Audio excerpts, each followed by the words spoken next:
Guys, अब जो हमारा टॉपिक है वो है एप्लीकेशन ऑफ गॉस थ्योरम। तो इसमें सबसे पहला जो हम करेंगे वो करेंगे electric field due to infinite line of charge, या बेसिकली बोल दें हम इसको, हमने पहले भी, अगर आपको याद हो कुछ वीडियोस पहले भी इसको हमने डिराइव किया था बहुत ही अच्छे से, ठीक है। तो सीन ये है कि अब हम पढ़ने वाले हैं एप्लीकेशन ऑफ गॉस थ्योरम। मतलब गॉस थ्योरम को सर हमने पढ़ तो लिया था लास्ट वीडियो में, बट उसको कैसे लगाना है, कहां लगाना है, उसके बारे में इसमें बताएंगे, ठीक है। तो सपोज करो बच्चों एक रॉड है या कोई इनफाइनाइट लाइन ऑफ चार्ज है जिसपे चार्ज ऐसे डिस्ट्रीब्यूटेड है, क्लियर। आपको सबसे पहला काम करना यह होगा कि इसको किसी के अंदर पैक करना होगा। याद करिए गॉसियन सरफेस का यही काम होता है कि किसी भी चार्ज को पैक करना। तो आपने क्या किया, एक सिलिंड्रिकल सा सरफेस बनाया जिसको हमने क्या नाम दिया, गॉसियन सरफेस, जिसमें यह फील हुआ कि ये इनफाइनाइट लाइन ऑफ चार्ज उसके अंदर पैक हो गया। यानी कि कभी भी आपको गॉस थ्योरम का एप्लीकेशन लगाना होगा तो सबसे पहला काम होगा गॉसियन सरफेस बनाना। क्या काम, गॉसियन सरफेस। आपने कहा ओके सर गॉसियन सरफेस कैसे होगी, ये तो मैंने लास्ट क्लास में पूरे डिटेल में बताया था बहुत ही अच्छे से।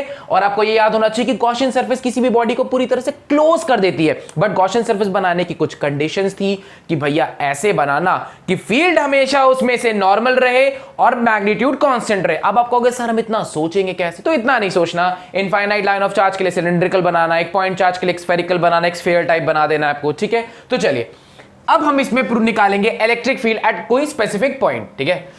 अब आपके सामने आपको तीन कर्व्ड सरफेस एरिया दिख रहे हैं, तीन ऊपर वाला सरफेस, ये कर्व्ड सरफेस एरिया दिख रहा है, ऊपर आपको ये दिख रहा है एक अलग सरफेस एरिया, एक अलग। यानी कि आप इसको तीन पार्ट्स में डिस्ट्रीब्यूट कर लो, एक पार्ट ये, एक ये और एक ये।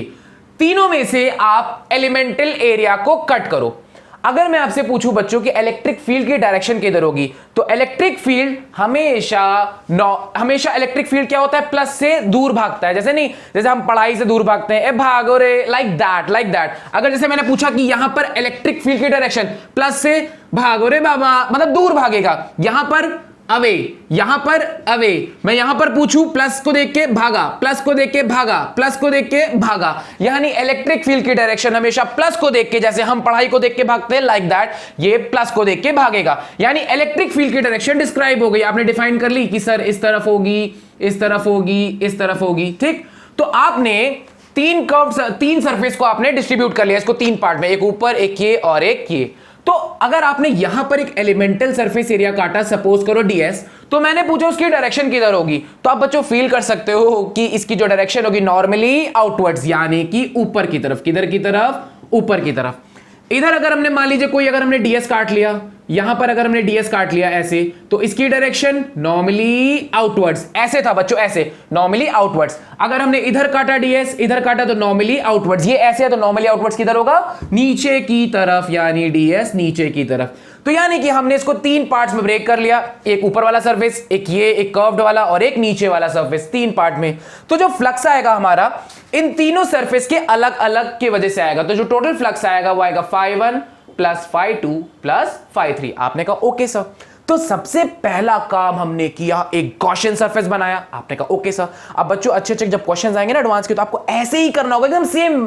पहला काम गॉसियन सरफेस, पहला काम गॉसियन सरफेस। उसके बाद आपको एलिमेंट काटना है। क्या काटना है, एलिमेंट। अब एलिमेंट कैसे काटेंगे सर, वो तो अगर आपका मान लीजिए एक ही कोई सरफेस एरिया तो एक ही काटना है। अब यहां पे देखो अलग अलग डिफाइन कर सकते हो, ऊपर अलग, ये अलग, ये अलग। देखो ऊपर एक आपको ऐसे एक सर्कुलर, यहां पर एक कर्व्ड, फिर नीचे सर्कुलर। तो आपने इसको तीन पार्ट्स में ब्रेक कर लिया, तीनों का एलिमेंटल एरिया काटा, उनके डायरेक्शन को डिफाइन किया। सर डायरेक्शन कैसे डिफाइन करेंगे, नॉर्मली आउटवर्ड्स, ऊपर के लिए ऊपर, इधर के लिए इस तरफ, नीचे वाले के लिए इस तरफ, ठीक है। इलेक्ट्रिक फील्ड प्लस से भागो रे, दूर दूर दूर, always away away away, clear. उधर की तरफ बात करें तो उधर भी अवे अवे और अवे। यानी कि आपने इतनी चीजें कर ली कि पहले गॉसियन सरफेस बनाना है सर, उसके बाद हमें एलिमेंटल एरिया काटना है। अब फ्लक्स क्या होता है सर, लास्ट क्लास में हम पढ़ चुके हैं। फ्लक्स इज क्या होता है, simply dot product of electric field and area, electric field and area. तो आपने कहा कि सर आपने तो इसको एलिमेंटल काटा है, तो बेटा आपको लास्ट क्लास में बहुत अच्छे से बताया था कि आपको क्या करना होता है। क्या फॉर्मूला होता है, E dot ds plus E dot ds plus E dot ds। अब सर E डॉट ds यहां पर एक आपने अपर सरफेस के लिए लिया, एक ये लोअर सरफेस के लिए और ये कर्व्ड। तो ये फर्स्ट वाले का ये सेकंड सरफेस का और ये थर्ड का। आपने कहा ओके सर, तीनों का हम अलग अलग फ्लक्स निकालेंगे। मान लीजिए इस सरफ इसने डीएस का निकाला, पूरे को इंटीग्रेट करेंगे तो ये ऊपर की वजह से आ जाएगा। इस डीएस की वजह से निकाला, इस कर्व्ड को इंटीग्रेट करेंगे तो पूरे इस कर्व्ड का आ जाएगा। इस डीएस का निकाला, इसको पूरा इंटीग्रेट करेंगे तो नीचे वाले ये आर्क जो नीचे सर्कुलर बना रहा है उसके वजह से आ जाएगा, और तीनों को क्या कर देंगे, सम अप कर देंगे। आपने कहा ओके सर ठीक। अब इसको आगे कैसे करेंगे, एकदम क्लियर। अगर बात करें बच्चों यहां पर एंगल की, तो इलेक्ट्रिक फील्ड और डीएस के बीच में कितना बन रहा है, 90 डिग्री। यहां पर 0 डिग्री और यहां पर भी कितना बन रहा है, 90 डिग्री। तो अगर आप यहां पे फॉर्मूले में रखो, फर्स्ट में कितना बन रहा है, ई ds cos 90, प्लस यहां की बात करें बच्चों तो क्या हो जाएगा, ई ds cos 0 डिग्री। आप देख सकते हो यहां पे कोई भी एंगल नहीं बना रहा, ई और ds। यहां की बात करो तो यहां पे कितना बना रहा है, 90 डिग्री, यानी ई ds cos 90। तो बच्चों cos 90 होता है 0, cos 90 होता है 0, तो सिंपली आएगा integral of E ds। cos 0 क्या होता है, 1। अब इलेक्ट्रिक फील्ड का मैग्नीट्यूड तो कांस्टेंट रहेगा, उसको बाहर निकाल लिया, आया इंटीग्रल ds। किसकी वजह से, सेकंड सरफेस की वजह से। अगर बच्चों आपने मान लिया कि इसकी लेंथ को आपने l माना है, तो इस पूरे कर्व सरफेस एरिया को इंटीग्रेट करेंगे तो सरफेस एरिया आ जाएगा कर्व का, और कर्व का सरफेस एरिया होता है 2 पाई आर एल। आपने कहा okay sir, E is equal to क्या आ गया हमारा, 2 पाई आर एल। अब लास्ट क्लास में गॉस थ्योरम ने हमसे क्या कहा था, अगर आपको याद हो तो गॉस थ्योरम हमसे क्या कहता है भाई, कि जो फ्लक्स होता है वो होता है Q bound upon epsilon naught. Clear, Q bound upon epsilon not. अब सर इसकी इस गॉसियन सरफेस के अंदर कितना चार्ज बाउंड है, हमें ये निकालना है। अब ये कैसे पता चलेगा बच्चों, अगर आपको याद हो, लीनियर कोई रॉड पे चार्ज जब डिस्ट्रीब्यूटेड होता है तो हम उसको लैम्डा से डिफाइन करते हैं। Sir what is lambda, lambda होता है चार्ज पर यूनिट लेंथ, यानी लैम्डा है एक लेंथ पे चार्ज, कितने पे, एक। जैसे एक टॉफी का प्राइस होता है ना, उसी तरह से लैम्डा है एक लेंथ का चार्ज। अगर आपको पूरा चार्ज चाहिए तो आपको लैम्डा से एल से क्या कर देना होगा, मल्टीप्लाई। एक लेंथ का charge multiply by total length क्या दे देगा आपको, टोटल चार्ज। तो चार्ज की जगह आप क्या रिप्लेस करोगे, लैम्डा एल, तो ये हो गया lambda L upon epsilon not. वहां से आपने फ्लक्स प्रूफ किया E into 2 pi R L, यहां से प्रूफ किया lambda L upon epsilon not. दोनों को क्या कर देंगे, इक्वेट। क्या कर देंगे, दोनों को इक्वेट। यहां पर ये 1 हो गया और इसको हमने मान लिया 2, और दोनों को हमने क्या कर दिया, इक्वेट। यानी कि E into 2 pi R L is equal to lambda L upon epsilon naught. L से एल कट गया तो E की वैल्यू आई बच्चों lambda upon 2 pi R epsilon naught. और आप यहां से ये भी देख सकते हो कि जो यहां पे इलेक्ट्रिक फील्ड है वो इनवर्सली प्रोपोर्शनल टू आर है, यानी कि जैसे जैसे अब आपकी डिस्टेंस बढ़ती जाएगी वैसे वैसे इलेक्ट्रिक फील्ड का मैग्नीट्यूड घटता जाएगा। इसको नोट करिए बच्चों। तो इसका मैं ग्राफ भी यहां पे अगर आपको बता दूं, अगर हम ग्राफ की बात करें बहुत ही ध्यान से, अगर आप नोटिस करो तो इलेक्ट्रिक फील्ड वर्सेस आर का ग्राफ कैसे बनेगा, ऐसे इनवर्सली प्रोपोर्शनल। जैसे जैसे आपकी डिस्टेंस बढ़ती जाएगी इलेक्ट्रिक फील्ड का मैग्नीट्यूड घटता जाएगा। और एक चीज हमेशा याद रखिएगा बच्चों, एक इनफाइनाइट लाइन ऑफ चार्ज की वजह से इलेक्ट्रिक फील्ड डिस्टेंस पे डिपेंड करती है। कैसे, इनवर्सली प्रोपोर्शनल। इसको नोट करिए बच्चों। तो इसके आगे नेक्स्ट इसके सेकंड एप्लीकेशन पे है, मतलब एक एक करके हम सबका डिराइव करेंगे। ये फर्स्ट है, नोट करिए, नोट इट डाउन।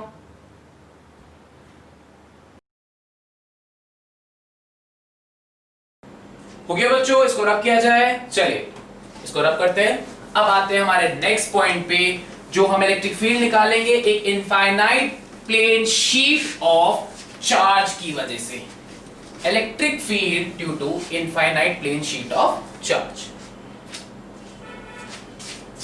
अब हम निकालेंगे electric field due to infinite plane sheet of charge की वजह से। अब सर ओके, तो पहले infinite plane sheet of charge हम देख लेते हैं कैसी होती है। मान लीजिए ऐसे होती है, तो आप सब जानते हो कि सर सबसे पहला काम है हमें गॉसियन सरफेस बनाना है, क्योंकि गॉस थ्योरम लगाना है। तो गॉस थ्योरम कहता है गॉसियन सरफेस पहले बना ले भाई।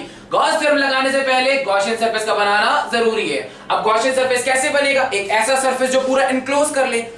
अब ये तो एक इनफाइनाइट प्लेन ऑफ शीट है, तो अब इसको पूरा कैसे इनक्लोज कर सकते हो, तो हम ऐसे इमेजिन करेंगे, यहां पर हम एक ऐसे सिलेंड्रिकल साइड कट दे देंगे और हम ऐसा इंश्योर करेंगे जो हमें दिखाई दे रहा है वो पूरा इनक्लोज है, क्योंकि पूरा इनफाइनाइट तक तो हम देख भी नहीं सकते। तो जितना हम इमेजिन कर सकते हैं वो पूरा इसके अंदर क्या हो गया, इनक्लोज हो गया। एक सिलेंड्रिकल से हमने एक गॉसियन सरफेस बना लिया, पहली बात। ठीक, अब इसके बाद सर एलिमेंट काटना है, तो एलिमेंट काटेंगे।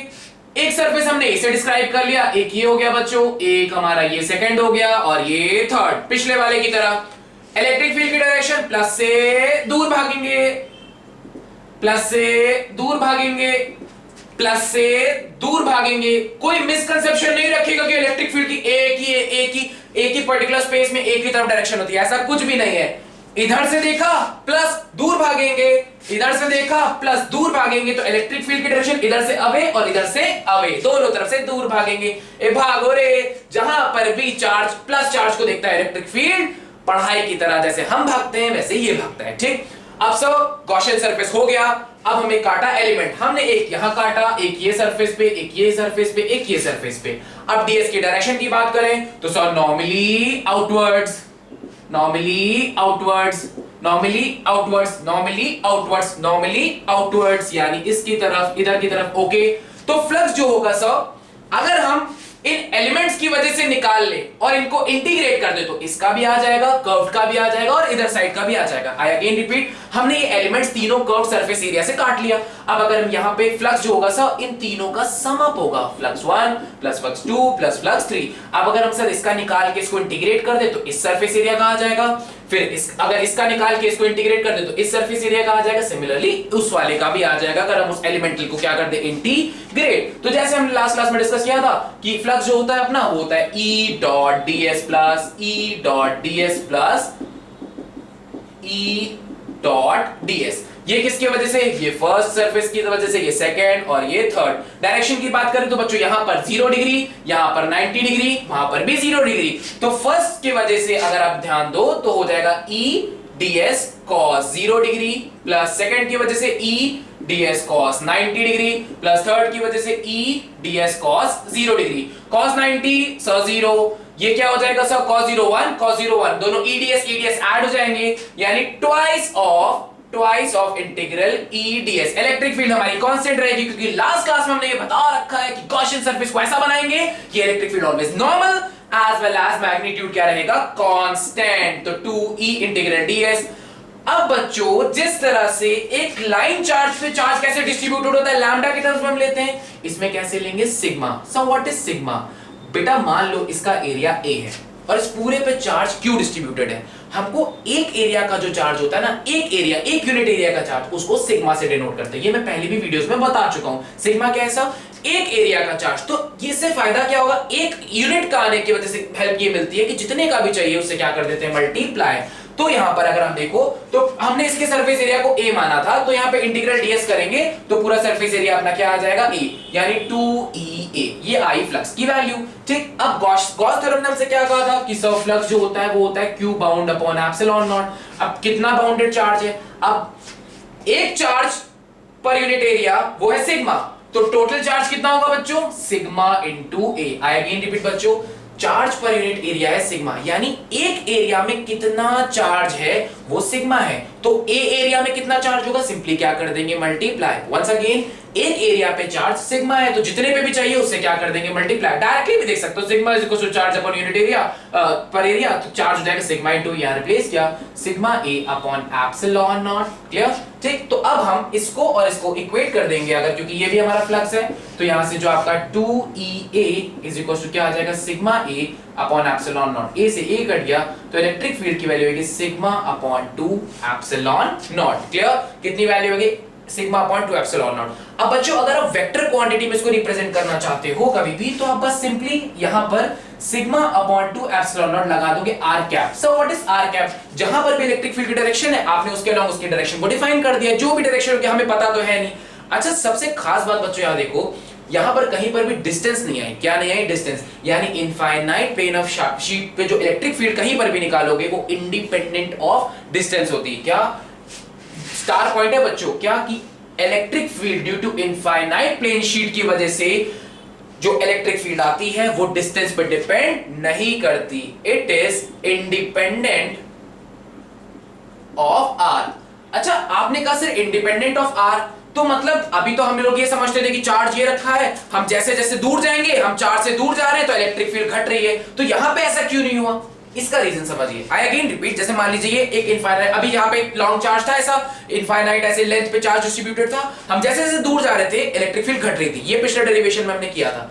तो सर इसमें क्यों नहीं घट रही है, इसमें हमेशा आपने इंडिपेंडेंट है उसके आर के, हमेशा ऐसा क्यों रह रहा है कि हम दूर जा रहे हैं और घट नहीं रही, वो इसलिए क्योंकि ये infinite plane sheet of charge है। आप जैसे जैसे दूर जाओगे, मान लो बहुत बड़ी दीवार है, ग्रेट वॉल ऑफ चाइना, अब आप जैसे जैसे दूर जाओगे आपको और बड़ा वो दिखाई देता जाएगा। जैसे मान लीजिए पास में खड़े हो वॉल के, अब ऐसे देख रहे हो, जैसे जैसे आप दूर जा रहे हो वो और बड़ा होता जा रहा है, वो और बड़ा होता जा रहा है। तो यहां पर इनफाइनाइट लाइन ऑफ चार्ज में जैसे हो रहा था, आप दूर जा रहे थे तो चार्ज से डिस्टेंस बढ़ रही थी, ये infinite plane sheet of charge में क्या होगा, जैसे जैसे दूर जाओगे आपको और चार्ज दिखते जाएंगे, और चार्ज और चार्ज। इसी वजह से जो इलेक्ट्रिक फील्ड है वो आर पे डिपेंड ही नहीं करेगी। तो इसकी अगर ग्राफ की बात करें बच्चों, तो जो इलेक्ट्रिक फील्ड हमेशा इसकी क्या रहेगी, कांस्टेंट। तो अगर मैं यहां पर ऐसे ग्राफ प्लॉट करूं इलेक्ट्रिक फील्ड और आर का, तो वो ऑलवेज क्या रहेगा, कांस्टेंट। क्या रहेगा बच्चों, कांस्टेंट। प्रॉपर्ली इसको नोट कर लीजिए, पूरी चीजें अच्छे से नोट कर लीजिए। तो हमारा जो थर्ड पॉइंट है उस पे आते हैं बच्चों। कभी भी इलेक्ट्रिक फील्ड को वेक्टर में रिप्रेजेंट करना होगा, बस उसके आगे आर का कैप लगा देना। जैसे पिछले में भी हमने क्या किया था, इलेक्ट्रिक फील्ड हमारा आया था lambda upon 2 pi epsilon naught R, तो हमने उसको वेक्टर क्वांटिटी में रिप्रेजेंट करना होगा, तो उसके आगे क्या लगा देंगे, आर का कैप। जैसे पीछे बताया ना भी मैंने आपको, यहां पर साइड में देख लीजिएगा, इलेक्ट्रिक फील्ड आपका क्या बताया था, lambda upon 2 pi epsilon naught R. अगर आपको वेक्टर फॉर्म में रिप्रेजेंट करना है तो वेक्टर फॉर्म में बस आपने ऊपर ऐसे वेक्टर का साइन लगाया, 2 pi epsilon naught R, R का कैप। हर तरीके से आप तैयार होने चाहिए, कभी वेक्टर फॉर्म रिप्रेजेंटेशन आ गई तो वो भी आपको पता होनी चाहिए। बस खास बात ये है कि इनफाइनाइट लाइन ऑफ चार्ज जो है वो डिस्टेंस पे डिपेंड करता है, but infinite plane of charge distance पे डिपेंड नहीं करता, वो इनवर्सली प्रोपोर्शनल है, ये ऑलवेज कांस्टेंट है। वहां दूर जाएंगे इलेक्ट्रिक फील्ड घटेगी, यहां जहां भी चले जाओ भैया कांस्टेंट ही रहेगी, and that will be sigma upon 2 epsilon not. अब जल्दी से इसको नोट करिए, आते हैं हमारा थर्ड पॉइंट पे, जहां पर दो प्लेन ऑफ शीट हम लेंगे, दो शीट लेंगे पैरेलल। कम ऑन बच्चों, जल्दी से नोट करिए, कोई भी सो मत जाना भाई, थक मत जाना बिल्कुल कि सर बस अब तो हम थक से गए, ऐसा मत करना भाई। थोड़ी सी मेहनत अभी आपको बहुत सारा रिजल्ट देगी बाद में। अभी कोई फालतू काम करा लो तो सब एक्टिव हो जाता है कैसे। तो चलिए ठीक है, अब आते हैं electric field due to infinite parallel sheet of charge. चलिए, इलेक्ट्रिक फील्ड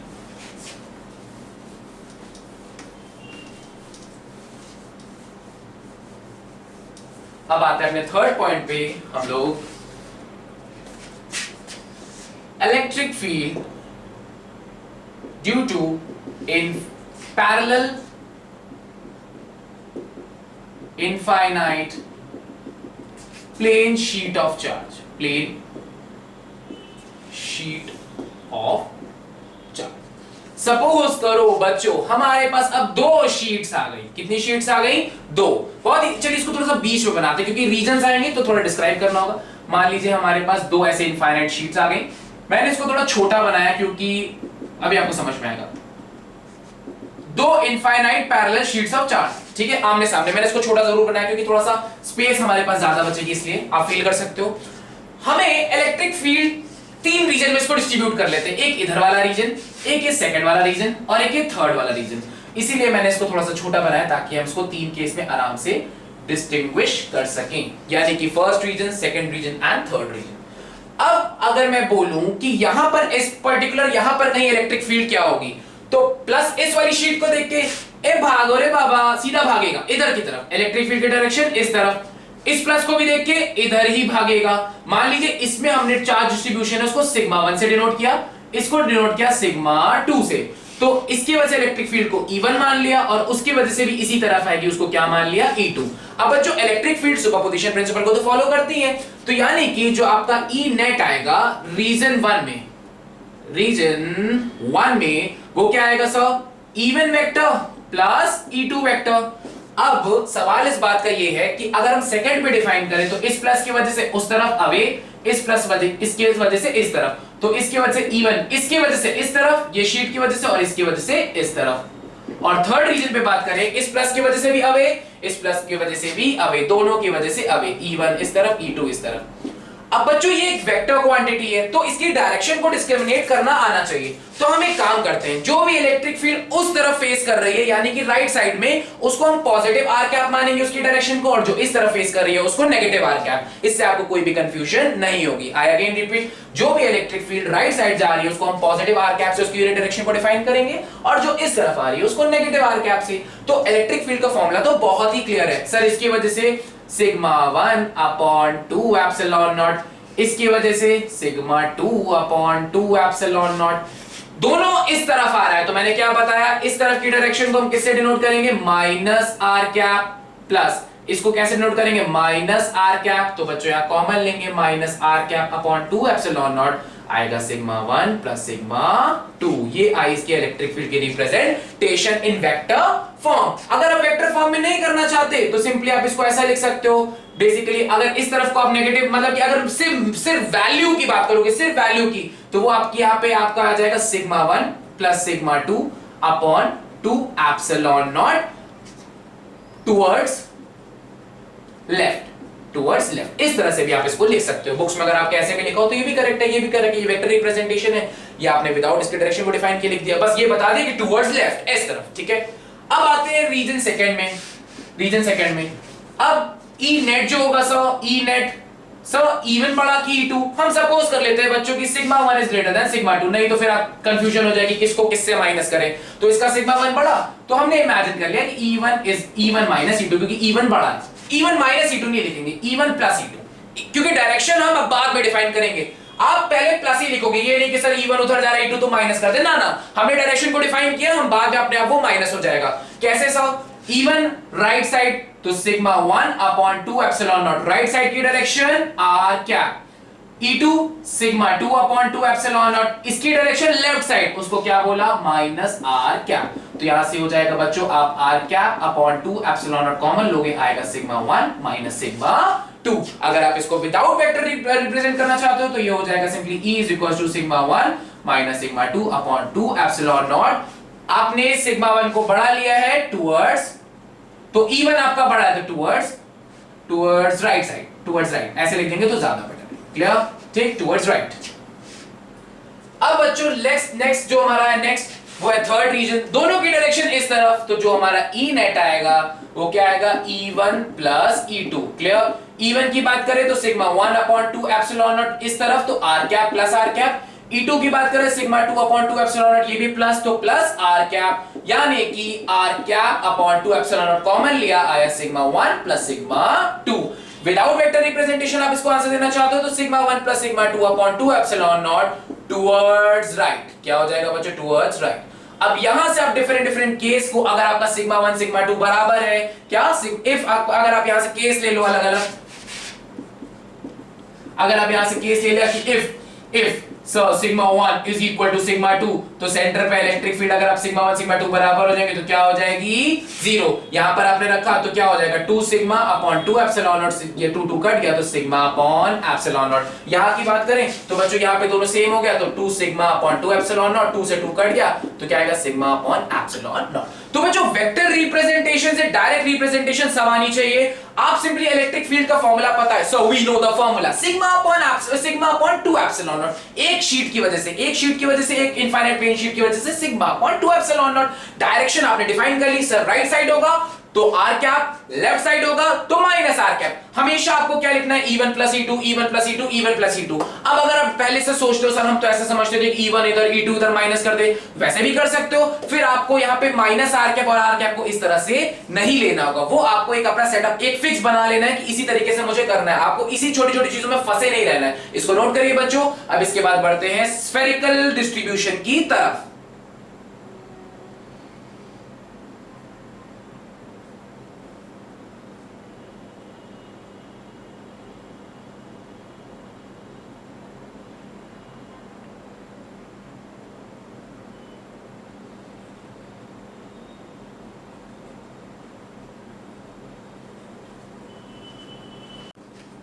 तो चलिए गाइस अब बढ़ते हैं आगे, और अब है हमारे सामने electric field due to uniformly charged thin spherical shell.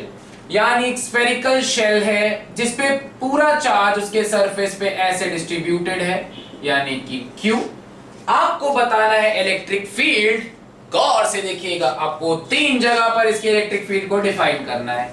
एक सपोज कर लेते हैं इसका रेडियस R है और इसकी प्रूविंग यहां से ऐसे, ठीक है। एक आप निकालोगे इसके सरफेस के बाहर, एक निकालना है अंदर और एक निकालना है आपको सरफेस पे।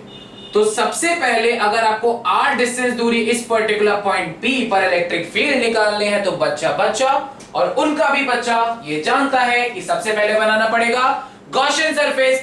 गॉसियन सरफेस एक ऐसा सरफेस है जो इसको पूरी तरह से एनक्लोज करेगा, एक हाइपोथेटिकल क्लोज सरफेस जो आपने ऐसे करके गोला बना लिया। सर गोला सही लग नहीं रहा, कोई बात नहीं बेटा, थोड़ा एडजस्ट कर लो, ठीक है। अब गॉसियन सरफेस बनाने के बाद हम क्या करेंगे, उसमें से एलिमेंट काटेंगे। तो चलिए हमने यहां एलिमेंट काट लिया, प्लस से इलेक्ट्रिक फील्ड भागो रे बाबा दूर इधर की तरफ, ds की डायरेक्शन, अगर इधर ds काटा तो नॉर्मली आउटवर्ड्स, यानी इलेक्ट्रिक फील्ड और ds दोनों कहां है, इधर एक तरफ, यानी कि दोनों के बीच में एंगल बिल्कुल भी नहीं है, 0 डिग्री है। क्या है, 0 डिग्री। तो बेसिकली फ्लक्स अपना होता है इंटीग्रल E डॉट ds, यानी कि E ds cos 0 degree. Clear guys. Electric field याद होगा आपको हमेशा रहेगा कांस्टेंट, E बार इंटीग्रल ds। जो आपने गॉसियन सरफेस काटा है उसको इंटीग्रेट करेंगे तो एक स्फीयर का सरफेस एरिया होता है 4 पाई। जो आपने गॉसियन सरफेस काटा है उसी का सरफेस एरिया लीजिएगा, अंदर वाले का नहीं, 4 पाई r स्क्वायर, क्योंकि जो आपने गॉसियन सरफेस काटा है उसका रेडियस है स्मॉल r। ठीक। गॉस थ्योरम क्या कहता है कि flux is equal to q bound upon epsilon naught. So what do you mean by q bound? बेटा q बाउंड का मतलब गॉसियन सरफेस के अंदर जो भी चार्ज है, और अंदर पूरा का पूरा चार्ज कौन है, q। तो q बाउंड में आप क्या रख सकते हो, q अपॉन एप्सिलॉन नॉट। दोनों को करेंगे equate, E 4 pi r square is equal to q upon epsilon naught. यहां से E की वैल्यू आएगी q upon 4 pi r square epsilon naught. 1 upon 4 pi epsilon naught आपका k होता है, यानी k q by r square. तो बच्चों अगर इतनी दूर से आप एक बॉल को देखो, चाहे छोटी बॉल हो चाहे बड़ी बॉल हो, आपको वो दूर से छोटी ही दिखाई देगी। आपने कैसा मतलब, अगर आपको याद हो तो ये पॉइंट चार्ज की वजह से भी k q upon r square formula होता है। तो दूर से देखने पे एक बड़ी सी फुटबॉल भी आपको पॉइंट बॉल, छोटी बॉल की तरह दिखाई देगी, वैसे ही बड़ा सा चार्ज आपको एक छोटे से पॉइंट चार्ज की तरह दिखाई देगा। सिमिलरली अगर आपको ये निकाला आपने कौन सा केस, जब r is greater than r, यानी एक्सटीरियर पॉइंट, कौन सा पॉइंट, एक्सटीरियर पॉइंट, ये आया हमारा केस नंबर 1। ठीक। सेकंड आते हैं बच्चों, सेकंड हमारा वो केस लेते हैं जब एट द सरफेस, इसी के सरफेस के ऊपर। तो करना क्या होगा, कुछ नहीं बेटा, सिंपली यहां पर जो r है उसको कैपिटल R रख दो, या कोई बात नहीं फिर से कर लेते हैं। इसी सरफेस के ऊपर एक गॉसियन सरफेस बना लो, इसी के ऊपर आपने क्या बना लिया, गॉसियन सरफेस, इसी के ऊपर, यानी इसी के ऊपर आपका गॉसियन सरफेस ऐसे ओवरलैप कर रहा है। ठीक, कहानी सारी वही है। Flux is equal to E, बच्चों ds काटा, E भी इधर ds भी इधर, इलेक्ट्रिक फील्ड प्लस से बाहर की तरफ अवे, और ds भी नॉर्मली आउटवर्ड्स, यानी कि दोनों के बीच में जो आपका एंगल होगा वो होगा cos 0, यानी क्या हो जाएगा इंटीग्रल E ds जो लेंगे अब की वो स्फीयर का, आपका स्फीयर का सरफेस एरिया होगा, यानी E इंटीग्रल ds, यानी E into 4 pi capital R का स्क्वायर। सेम कहानी, ये गॉसियन सरफेस कितना चार्ज एनक्लोज कर रही है, पूरा का पूरा Q, यानी Q अपॉन एप्सिलॉन नॉट। इसको इक्वेट कर देंगे तो E into 4 pi R square is equal to Q upon epsilon naught capital R का स्क्वायर। क्लियर। तो E की वैल्यू अब क्या आ गई, Q upon 4 pi epsilon naught capital R का स्क्वायर, यानी KQ बाय R स्क्वायर। कितनी आ गई बच्चों, KQ by R square. Clear. Similarly आते हैं हमारा थर्ड केस में। थर्ड केस हमारा वो केस है जब हम चले गए इंटीरियर में। कहां चले गए, इंटीरियर, अंदर चले गए। जब हम r डिस्टेंस अंदर चले गए और हमने वहां पर क्या बनाया, हमेशा की तरह गॉसियन सरफेस। सारी कहानी सेम, आपने कहा कि सर इंटीरियर में हमने एक गॉसियन सरफेस काटा, गॉसियन सरफेस ऐसा कुछ लिया। बच्चों आपने कहा कि सब फ्लक्स होता है इंटीग्रल E ds, आप सारी कहानी करने लग गए, लेकिन अगर आप थोड़ा सा ध्यान दो तो जो फ्लक्स होता है आपका होता है Q bound upon epsilon not. अगर आप नोटिस करो तो इसके अंदर ये एक स्फेरिकल है, सारा चार्ज सरफेस पे है, अंदर तो कोई चार्ज ही नहीं। तो ये जो गॉसियन सरफेस बनाया क्या इसके अंदर कोई भी चार्ज है? जब चार्ज नहीं है तो फ्लक्स की वैल्यू क्या हो गई, 0। तो जब इसको इक्वेट करेंगे integral E ds is equal to 0, तो इलेक्ट्रिक फील्ड की वैल्यू क्या आएगी, 0। यानी एक स्फेरिकल जहां यूनिफॉर्मली चार्ज सारा सरफेस पे है अपना स्फेरिकल शेल में, उसके अंदर इलेक्ट्रिक फील्ड क्या होती है, 0। अब बच्चों आपको याद रखना होगा जो मेटालिक कंडक्टिंग स्फीयर होते हैं उसमें भी क्या होता है कि सारा चार्ज जो है वो सरफेस पे चला जाता है, तो वो भी एक शेल की तरह बिहेव करने लगता है। ये बहुत ही इंपॉर्टेंट पॉइंट है, इसको नोट कर लीजिएगा, मैं बोल रहा हूं नोट कर लीजिए कि जो मेटालिक कंडक्टिंग स्फीयर है उसका मेटालिक कंडक्टिंग स्फीयर में भी सारा चार्ज जो होगा वो सरफेस पे चला जाएगा, पूरा सरफेस सरफेस पे अंदर कोई चार्ज रहेगा ही नहीं। जब आप गॉसियन सरफेस बनाओगे तो कोई एनक्लोज चार्ज आएगा ही नहीं, तो इलेक्ट्रिक फील्ड क्या हो जाएगी, जीरो। आपको याद भी होगा ये चीज, तो आपको एक पॉइंट बना के इसको मेंशन, इसको नोट कर लीजिए और ये पॉइंट स्पेशली लिख लीजिए कि मेटलिक कंडक्टिंग स्फीयर में जो चार्ज होता है वो सारा सरफेस पे चला जाता है। So metallic conducting sphere also behaves like a shell. Metallic conducting sphere also behaves like a shell, and inside it electric field is everywhere zero, and inside it electric field is everywhere zero, चाहे वो आपका uniformly spherical shell हो या metallic conducting shell हो, दो conducting sphere हो, दोनों ही आपका शेल की तरह बिहेव करेगा, दोनों के अंदर बिल्कुल भी चार्ज नहीं होगा और इलेक्ट्रिक फील्ड दोनों में ही आपकी हर जगह क्या हो जाएगी, जीरो। अच्छे से नोट करिए बच्चों। अब आते हैं इसके नेक्स्ट पॉइंट पे, जहां पर नॉन कंडक्टिंग स्फेरिकल शेल में आप डील करोगे। अब नॉन कंडक्टिंग मतलब चार्ज जहां रखा है वहीं रहेगा, सरफेस पर नहीं जाएगा। इसके ग्राफ की भी बात कर लेते हैं, इसका ग्राफ कैसे बनेगा, जल्दी जल्दी नोट कर लो भाई, जल्दी। इलेक्ट्रिक फील्ड अंदर जीरो है बच्चों, सरफेस पे KQ/R² और बाहर गए तो KQ/r का स्क्वायर। क्लियर? तो इसको हटाया जाए। अंबुजा सीमेंट से लिखा हुआ है ये, तो इसको मिटाने में भी बड़ा कष्ट है। ए राम, अंबुजा सीमेंट का ये मार्कर है बच्चों, इसकी मिटाई मिटती नहीं है जल्दी। ठीक है, तो चलिए इसके ग्राफ की बात करते हैं। तो मान लीजिए आपका जो एक ऐसा स्फेरिकल शेल था जहां पे चार्ज ऐसे डिस्ट्रीब्यूटेड था, आपकी बुक्स में आपको बहुत ही आराम से ये मिल जाएगा। तो बच्चों अगर हम इसका ग्राफ ऐसे प्लॉट करें ऐसे, तो आप देखो अंदर इलेक्ट्रिक फील्ड बिल्कुल भी नहीं थी, इलेक्ट्रिक फील्ड जीरो, यहां से लेके यहां तक, चाहे यहां से लेके यहां तक, कहीं पर भी देखो आप क्या है, जीरो। यहां पर सरफेस पे क्या है, KQ/R², तो यहां पर आपको मिल गई इलेक्ट्रिक फील्ड KQ/R², KQ/R², और सरफेस पे ही सबसे ज्यादा होती है, कितनी, KQ/R²। बाहर जाएंगे तो बच्चों वो क्या हो जाएगी, इनवर्सली प्रोपोर्शनल। याद होगा ना आपको, बाहर जाएंगे तो क्या हो जाएगी, इनवर्सली प्रोपोर्शनल। तो ग्राफ कुछ ऐसा बनेगा इसका। ये है आपका R = R, इधर आपने डिनोट किया इलेक्ट्रिक फील्ड, ये है आपकी डिस्टेंस का graph, electric field versus E versus R का ग्राफ है। अंदर इलेक्ट्रिक फील्ड जीरो, सरफेस पे मैक्सिमम KQ/R² और बाहर इनवर्सली प्रोपोर्शनल। जैसे जैसे दूर जाएंगे वैसे वैसे आपके इलेक्ट्रिक फील्ड का मैग्नीट्यूड घटता जाएगा। Note it down. अब आते हैं इसके नेक्स्ट पॉइंट पे, जो कि हमारा नॉन कंडक्टिंग स्फेरिकल शेल है। नॉन कंडक्टिंग, कंडक्टिंग में सारा सरफेस पे आ जाता है, नॉन कंडक्टिंग में पूरा डिस्ट्रीब्यूटेड रहता है। क्लियर? चलिए तो चलिए इसको डील अप करते हैं। Next, electric field due to non conducting solid sphere. Electric field due to non conducting solid sphere.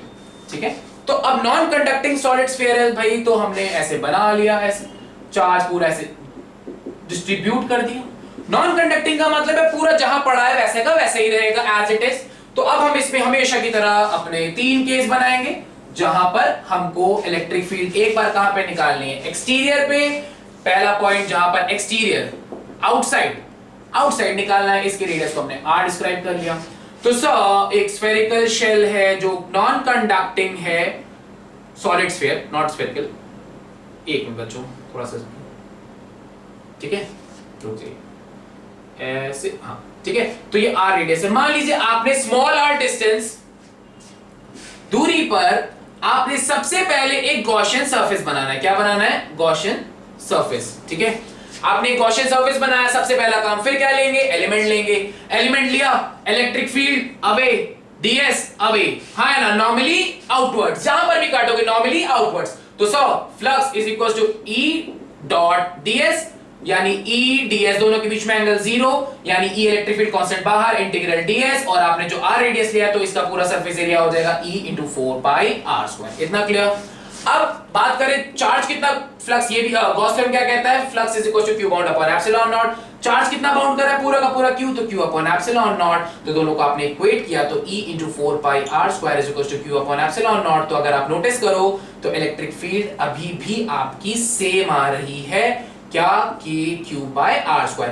बेटा आप दूर से देख रहे हो, चाहे वो पूरा डिस्ट्रीब्यूटेड हो चाहे सरफेस पे हो, आपको थोड़ी पता चलेगा, फॉर्मूला तो वही रहेगा क्योंकि आप दूर से देख रहे हो। अब अगर आप सरफेस पे आ गए एट सरफेस, तो बस इतना ये करना कि स्मॉल आर को कैपिटल आर रख देना। अब सर करिए, तो सरफेस पे हमने गॉसियन थ्योरम बनाया, गॉसियन सरफेस बनाया, यहां पर सरफेस पे हमने ऐसे गॉसियन सरफेस बना लिया, सब कुछ सेम, सारी कहानी सेम, सब कुछ सेम एज इट इज, कि हमने क्या किया, फ्लक्स इज इक्वल टू, यहां पर एक एलिमेंट काटा, electric field away, ds away, यानी E डॉट ds, यानी कि E ds cos 0 E बाहर इंटीग्रल ds, यानी सरफेस एरिया इस पूरे स्फीयर के बराबर, यानी E into 4 pi capital R का स्क्वायर। फ्लक्स गॉस थ्योरम के according q bound upon epsilon not, पूरा का पूरा चार्ज q बाउंड कर रहा है तो q अपॉन एप्सिलॉन नॉट, दोनों को इक्वेट किया, E into 4 pi capital R का square is equal to q upon epsilon naught, यहां से E की वैल्यू आएगी q upon 4 pi r square epsilon naught, यानी kq बाय कैपिटल R का स्क्वायर। Clear guys? अब आते हैं सबसे मोस्ट और सबसे लास्ट इंपॉर्टेंट पॉइंट पे, थर्ड पॉइंट, जहां पर आप इंटीरियर में जाओगे। कहां पे जाओगे? इंटीरियर। बच्चों एक पॉइंट यहां पे जरूर मेंशन कर लेना कि यहां जो चार्ज डिस्ट्रीब्यूटेड है ना वो यूनिफॉर्मली है। क्या है? यूनिफॉर्मली। ये मैंने पीछे मेंशन किया था, यहां नहीं लिखा, यूनिफॉर्मली है। यूनिफॉर्मली से अगर आपको याद हो एक बात बहुत इंपॉर्टेंट, कि जहां पर भी यूनिफॉर्मली होती है, बताते हैं पहले यहां पर ऐसा चार्ज आपका डिस्ट्रीब्यूटेड होगा, क्लियर, इसका कोई r रेडियस होगा, तो आपने स्मॉल r डिस्टेंस पे आपको निकालनी है इलेक्ट्रिक फील्ड। कोई पॉइंट है स्मॉल r डिस्टेंस पे, वहां पर आपको इलेक्ट्रिक फील्ड निकालनी है। आपने बना लिया गॉसियन सरफेस बनाया, ठीक। अच्छा, अगर आपको याद हो, एक पॉइंट चार्ज से गॉसियन सरफेस नहीं निकल सकता, लेकिन चार्ज डिस्ट्रीब्यूशन से बना सकते हैं। ये मैंने लास्ट क्लास के टॉपिक पे आपको बताया था कि एक चार्ज डिस्ट्रीब्यूशन पे आप गॉसियन सरफेस बना सकते हो। इलेक्ट्रिक फील्ड की डायरेक्शन भी अवे, ds की डायरेक्शन भी अवे, दोनों में एंगल 0, यानी कि अभी भी जो फ्लक्स होगा वो होगा इंटीग्रल E। अच्छा, आपको सर इलेक्ट्रिक फील्ड की डायरेक्शन आपने कैसे डिफाइन की? अंदर वाले चार्ज की वजह से। किसकी वजह से? अंदर वाले प्लस की वजह से इलेक्ट्रिक फील्ड बाहर की तरफ, और ds भी किधर की तरफ? बाहर की तरफ। दोनों इलेक्ट्रिक फील्ड भी बाहर की तरफ और ds भी बाहर की तरफ। तो ये हो गया E डॉट ds, यानी E ds cos 0 degree. E बाहर, ds की बात करें बच्चों तो अंदर मान लीजिए आपने small r distance, small r radius लिया है, तो हो जाएगा E into 4 pi small r का स्क्वायर। इतना क्लियर? अब बात करते हैं, फ्लक्स होता है अपना q bound upon epsilon not. Bound charge कितना है सर? ये निकालना पड़ेगा। अब जो आपने ये गॉसियन सरफेस बनाया बच्चों, थोड़ा हाईलाइट मैं इसको कर दूं गॉसियन सरफेस को, जो बड़ा घटिया सा बना हुआ है। गॉसियन सरफेस जो है, अगर मैं थोड़ा साफ कर दूं, रुकिए, वेट बच्चों वेट, थोड़ा सा फील आना चाहिए। चार्ज डिस्ट्रीब्यूटेड था अपना ऐसे, ये बड़ा सा रेडियस r था, स्मॉल r डिस्टेंस पे आपने ऐसे गॉसियन सरफेस बना लिया। बच्चों अगर आप ध्यान दो, पूरे सरफेस पे q डिस्ट्रीब्यूटेड था, आपको एक गॉसियन के अंदर कितना है वो निकालना है। पूरे में डिस्ट्रीब्यूटेड क्यों था, आपको वो निकालना है जो इस गॉसियन सरफेस के अंदर है। तो बच्चों अगर आपको याद हो, ये एक वॉल्यूम है, वॉल्यूम में चीजें डिस्ट्रीब्यूटेड हैं, तो वॉल्यूम में कैसे डिफाइन करते थे? Rho is equal to charge per unit volume. अगर लेंथ की बात करें तो लैम्डा, सरफेस एरिया की बात करें तो सिग्मा में चार्ज डिस्ट्रीब्यूटेड होता है, और यहां पे किस टर्म्स में लेते हैं? रो। रो का मतलब होता है एक यूनिट वॉल्यूम में कितना चार्ज है, उसको क्या बोलते हैं? रो। तो बच्चों जब भी चीजें यूनिफॉर्म होंगी तो आप हमेशा लगा सकते हो यूनिटरी मेथड। जब भी चीजें यूनिफॉर्म होंगी आप क्या यूज करेंगे? Unitary method. दिमाग में डाल लीजिए, अगली क्लास में मैं एक ऐसी वीडियो अपलोड करूंगा जिसमें जितने भी एडवांस के क्वेश्चन है वो अपलोड करेंगे, उसमें कैसे कैसे सारी चीजों को एलिमेंट लेके करना होगा वो मैं बताऊंगा। बट अभी आपको ये याद रखना है कि जब भी चीजें चार्ज डिस्ट्रीब्यूटेड यूनिफॉर्म होगा, जब भी कहीं पर भी आप कोई भी क्वेश्चन लगाओ, जब भी चीजें यूनिफॉर्म होती हैं आप लगाते हो unitary method. Sir unitary method कैसे लगाएंगे? अब देखिए, आपको इसके इस गॉसियन सरफेस के अंदर का चार्ज चाहिए, तो आपने इसको q डैश मान लिया। क्या मान लिया? q dash. अब सर ये q डैश कैसे निकालेंगे? मुझे एक बात बताओ बच्चों, सबको पता है कि 4/3 पाई कैपिटल R का क्यूब पे चार्ज कितना था? q, यानी पूरे वॉल्यूम पे चार्ज q था, तो एक पे कितना होगा? q अपॉन 4/3 पाई r का क्यूब। तो जितने पे चाहिए उतने से क्या कर देंगे? मल्टीप्लाई। यस और नो? पूरे वॉल्यूम पे चार्ज q था, एक पे कितना होगा? q अपॉन 4/3 पाई r कैपिटल R का क्यूब। आपको कितने पे चाहिए? स्मॉल r पे, तो उसके वॉल्यूम से क्या कर दिया? मल्टीप्लाई। 4/3 पाई 4/3 पाई कट गया, तो जो आपका q डैश है वो आएगा q स्मॉल r का क्यूब अपॉन कैपिटल R का क्यूब। रिप्लेस करेंगे यहां पर, तो बच्चों ये मैंने साइड में से बॉक्स में डाल दिया, तो यहां से जो आपकी q डैश की वैल्यू आएगी q स्मॉल r का क्यूब अपॉन कैपिटल R का क्यूब। इन दोनों को क्या कर देंगे? इक्वेट। तो E into 4 pi r square is equal to q small r का क्यूब अपॉन कैपिटल R का क्यूब। एक r बचेगा यहां पर, तो E की वैल्यू आएगी q small r upon 4 pi upon q small r upon 4 pi capital R का क्यूब। अगर नोटिस करो बच्चों, यहां पर बाहर से electric field is inversely proportional to R square. और अगर अंदर नोटिस करो तो electric field is directly proportional to R, यानी इलेक्ट्रिक फील्ड जैसे जैसे आपका रेडियस जैसे जैसे आपकी डिस्टेंस बढ़ती जा रही है, इलेक्ट्रिक फील्ड बढ़ती जा रही है। क्यों? क्योंकि जैसे जैसे आप बढ़ते जाओगे गॉसियन सरफेस बढ़ता जाएगा, उसके अंदर का चार्ज बढ़ता जाएगा, और जैसे जैसे चार्ज बढ़ता जाएगा वैसे वैसे क्या बढ़ता जाएगा? Electric field. लेकिन जैसे ही आप बाहर निकल जाओगे चार्ज तो सेम रहेगा लेकिन आपकी दूरी बढ़ती जा रही है, इस वजह से इलेक्ट्रिक फील्ड घटती जाएगी। आई अगेन रिपीट बच्चों, जैसे जैसे आप अंदर से ऐसे बढ़ रहे हो ऐसे बढ़ रहे हो, तो देखो जैसे जैसे आप बढ़ते जा रहे हो गॉसियन सरफेस बड़ा होता जा रहा है, बड़ा होता जा रहा है। जितना बड़ा गॉसियन सरफेस उतना ही उसके अंदर चार्ज एनक्लोज्ड होता जा रहा है, एनक्लोज, और जितना ज्यादा एनक्लोज चार्ज होगा उतना ही ज्यादा क्या होगी? Electric field. लेकिन जैसे आप बाहर चले गए चार्ज तो उतने का उतना ही रह जाएगा, लेकिन आपकी दूरी बढ़ती जा रही है, इसी वजह से इलेक्ट्रिक फील्ड क्या होती जा रही है? घटती जा रही है। इसको नोट करिए बच्चों, और इसको रो के टर्म्स में भी रिप्रेजेंट कर देते हैं। आप लोग की बुक्स में रो के टर्म्स में इसको रिप्रेजेंट होगा, तो रो के टर्म्स में भी रिप्रेजेंट करना कोई बहुत बड़ी बात नहीं है। पहले इसको नोट करिए तो इसका ग्राफ भी बना दे और इसको रो के टर्म्स में भी रिप्रेजेंट कर दें। Hurry up. बस एक चीज बच्चों अपने माइंड में ये रखना कि non conducting solid uniformly sphere में आपका जो इलेक्ट्रिक फील्ड होता है वो अंदर जैसे जैसे आपकी डिस्टेंस सेंटर से बढ़ती जाएगी वैसे वैसे इलेक्ट्रिक फील्ड बढ़ती जाएगी, क्योंकि अंदर जैसे जैसे आप बढ़ते जाओगे जैसे जैसे आपका गॉसियन सरफेस बढ़ता जाएगा वैसे वैसे इंक्लोज चार्ज बढ़ता जाएगा और इलेक्ट्रिक फील्ड की स्ट्रेंथ भी बढ़ती जाएगी। बट जैसे ही आप बाहर चले जाओगे तो चार्ज तो पूरा का पूरा वही क्यों रह जाएगा, बट आपकी दूरी बढ़ती जा रही है उस स्फीयर से, तो क्या होगा? इलेक्ट्रिक फील्ड का मैग्नीट्यूड घटता जाएगा। इसको अच्छे से नोट करिए बच्चों, और इसको रो के टर्म्स में भी हम इसको रिप्रेजेंट कर सकते हैं, क्योंकि बुक्स में रो के टर्म्स में भी दिया रहता है, एग्जाम में रिप्रेजेंटेशन भी आती है उस तरह से। और वेक्टर फॉर्म में कभी भी रिप्रेजेंट करना हो तो ये मैं आपको पहले ही बता चुका हूं कि आपको जो भी पोजीशन वेक्टर होगा उसके आगे आप उसकी यूनिट डायरेक्शन को लगा देना। क्लियर?